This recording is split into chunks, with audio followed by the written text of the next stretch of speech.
12시에 많은 참여 바랍니다. 이번에는 뉴욕 증시에 어떤 이슈들이 있었는지 자세하게 브리핑해 주실 특파원 연결해서 이야기 나눠보도록 하겠습니다. 김한희 특파원. 네, 안녕하세요. 네, 안녕하세요. 간밤 뉴욕 증시 3대 지수가 반등한 채 거래를 마치게 됐습니다. 오랜만에 시원한 깜짝 반등이었다라고 볼 수 있을 것 같은데요. 어떤 이슈들이 있었을까요? 네, 메모리얼 데이를 맞아 어제 장이 열리지 않았던 뉴욕 증시는 연휴를 보내고 오늘 다시 문이 열리자 일제히 큰 폭으로 올랐습니다. 주말 사이 미국과 유럽연합의 무역전쟁이 협상으로 급물살을 타고 트럼프 대통령이 EU 관세를 7월로 한 달 유예하기로 하면서 투자 심리가 회복된 건데요. 관세 전쟁이 다시 협상으로 방향을 틀어 매그니피센트 7 빅테크를 중심으로 뉴욕 증시가 급등한 겁니다. 이날 뉴욕 증권거래소에서 다우존스 30 산업평균 지수는 전 거래 대비 1.78%, S&P 500 지수는 2.05%, 나스닥 지수는 2.47% 상승 마감했습니다. 시장 상승 흐름을 주도한 건 매그니피센트 7 빅테크였는데요. 테슬라 특히 상승세가 두드러졌습니다.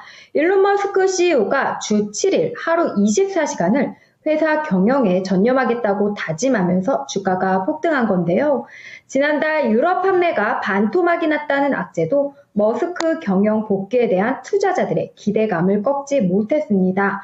테슬라는 6.94% 폭등한 362.89달러로 뛰어올랐습니다.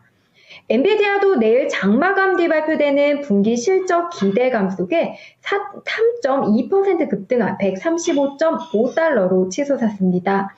투자자들은 엔비디아 분기 실적 발표에서 중국 수출용 H20 반도체 수출 통제 역량과 블랙엘 반도체 공급 현황 등에 초점을 맞출 전망입니다. 애플도 트럼프 관세 충격을 딛고 2.5% 급등한 200.21달러로 마감하며 200달러 선을 하루 만에 회복했습니다. 트럼프가 지난주 수입 스마트폰에 25% 관세를 물리겠다고 위협하며 급락했던 애플은 반발 매수와 또 미국과 인도 간 무역 합의 기대감 속에 반등했는데요. 나머지 빅테크인 마이크로소프트, 알파벳, 아마존, 메타 모두 2% 넘게 올랐습니다. AI 클라우드 업체인 코어웨이브는 폭등세를 지속했습니다. 코어웨이브는 20%나 폭등해 123.97달러로 치솟았는데요. 3월 28일 첫 거래에서 공모가인 40달러에 마감해 흥행에 실패한 것으로 간주됐던 코어웨이브는 약 2달 만에 주가가 210% 가까이 폭등했습니다. 다만 이런 폭등세에 대해 전문가들은 경고하고 있는데요. 바클레이스는 최근 코어웨이브 폭등세로 인해 단기적으로 추가 상승 여력이 적다면서 추천 의견을 매수해서 중립으로 강등했고요. 다만 목표 주가는 70달러에서 100달러로 높였습니다. 반면 트럼프가 집중적으로 때리고 있는 중국 저가 온라인 쇼핑몰 테무 모기업인 핀더더 홀딩스와 트럼프의 소셜미디어 기업 트럼프 미디어 주가는 동반 폭락했습니다. 먼저 테무는 기대 이하 1분기 실적 후 폭풍 여파로 13% 폭락했고요. 트럼프 미디어의 경우 트럼프가 암호자산을 전략적으로 밀고 있는데 비트코인 매입을 위해 25억 달러 자본 조달 계획을 발표하면서 10% 폭락했습니다.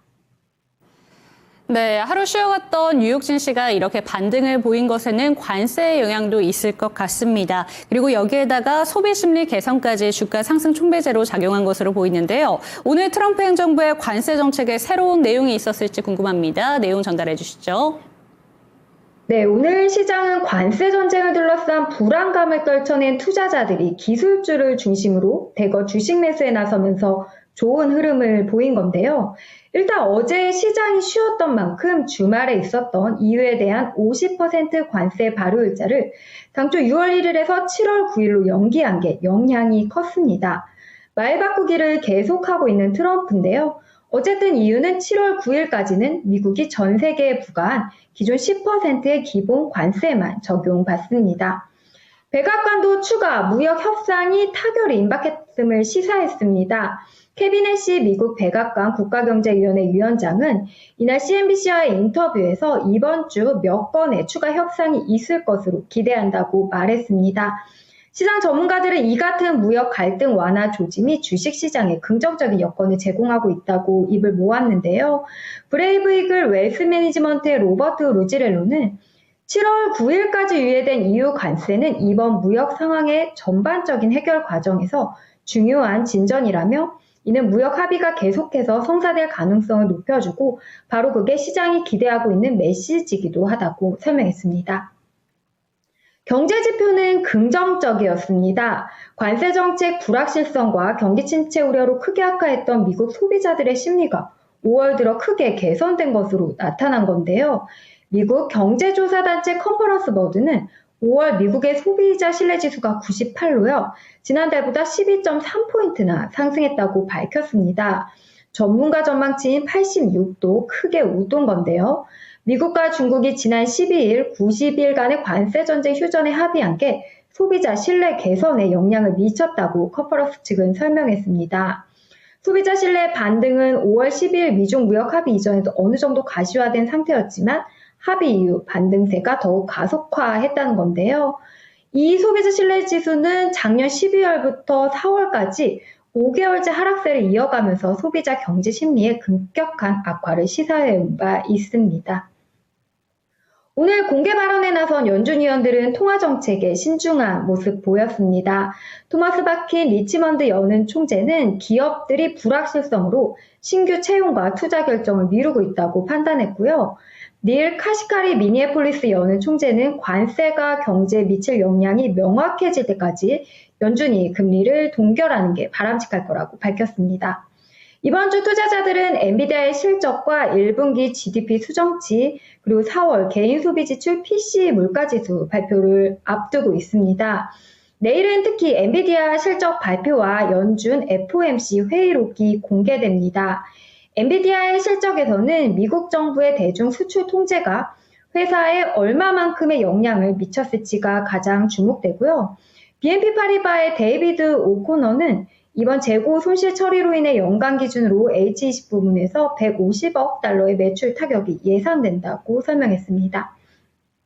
내일 나오는 FOMC 회의록의 경우 이달 초 열린 FOMC에서 실업률과 인플레이션에 대한 우려가 동시에 나오는 만큼 세부적인 내용 살펴볼 필요가 있겠습니다. 네, FOMC 회의록 발표부터 엔비디아 실적 발표까지 오늘도 역시나 챙겨야 되는 이슈들이 가득 차 있는 것 같습니다. 오늘 말씀 감사드립니다. 네, 감사합니다. 네, 지금까지 모닝인 뉴욕이었습니다.